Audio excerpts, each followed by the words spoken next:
মানুষের ঘরে গ্যাস নাই, মানুষের ঘরে বিদ্যুৎ নেই, রীতিমতন মানে ঘরে ঘরে হাহাকার।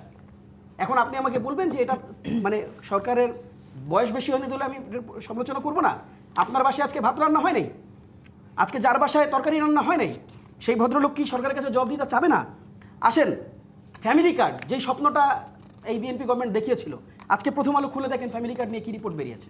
ফ্যামিলি কার্ডের প্রসঙ্গে বলা হয়েছে যে কার্ডের তথ্য সংগ্রহ তালিকা বাতিলের দাবিতে ইউনোর কার্যালয়ে হামলা চালানো হয়েছে। এই ফ্যামিলি কার্ডে আপনাদের যারা জোটসঙ্গী জামায়াতের একজন এমপি তিনিও কিন্তু নানানভাবে মানে মিথ্যা তথ্য দিয়ে ফ্যামিলি কার্ড সংগ্রহ করেছেন। ফাইন, আপনি তাকে এক্সিকিউশনে নিয়ে আসেন, সেই সমালোচনাটা আপনারা করেন। আচ্ছা অবশ্যই করব। আমি এই যে আপনি আমাকে বলেছেন, আমি তো এটাকে এড়িয়ে যাই নাই, কিন্তু আপনি মোটা দাগে কোনটা দেখবেন? সরকারের দায় নিঃসন্দেহে বেশি। তাহলে সেটা শুনি, আমরা একটু সবাই শুনি। তাহলে সেই হামলা চালানো হলো কাদের দ্বারা?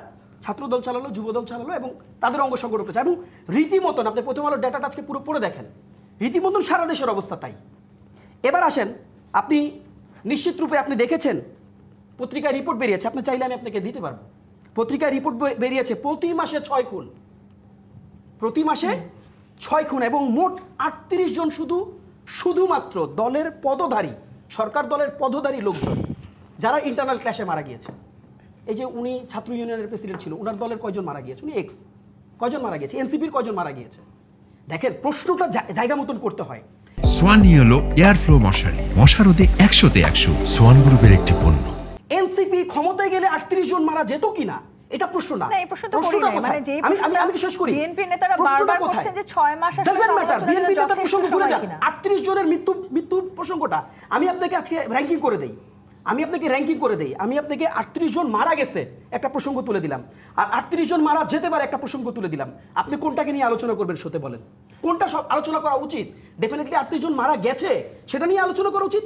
আমরা যারা মিনিমাম স্ট্যান্ডার্ডটা ধরবো, এখানে সবাই, আপনি সহ সবাই এগ্রি করবেন যে 38 জন মারা গেছে, এটা নিয়ে সমালোচনা উচিত। 180 দিনের কথা বলছি না। এবার আসেন মানবাধিকার কমিশন, যেই মানবাধিকার কমিশনের সবচেয়ে বড় ভিকটিম এই এই আজকের বিএনপি, তাদের অসংখ্য নেতাকর্মীরা এই মানবাধিকার আইনের ভিকটিম ছিল। আজকে যেই মানবাধিকার, এই যে আপনার যেই মন্ত্রী পরিষদ থেকে যেটাকে ভ্যাটিং করা হইলো, সেই মানবাধিকার কমিশনের আপনি খেয়াল করে দেখেন, সেই মানবাধিকার কমিশনের তদন্তের দায়ভার সেই এজেন্সিকেই দেওয়া হইলো, যেই এজেন্সি এটার সাথে যুক্ত থাকবে। তাদের কাছ থেকে সুপারিশ চাওয়া হইলো। আজকে এখানে আশরাফ পাপি আপা আছেন, নিশ্চয়ই তিনি এই কথাগুলো বলবেন এবং আমরা বিশ্বাস করি তিনি একজন গণতান্ত্রিক ধারার মানুষ হিসাবে এগুলোকে এড়িয়ে যাবেন না।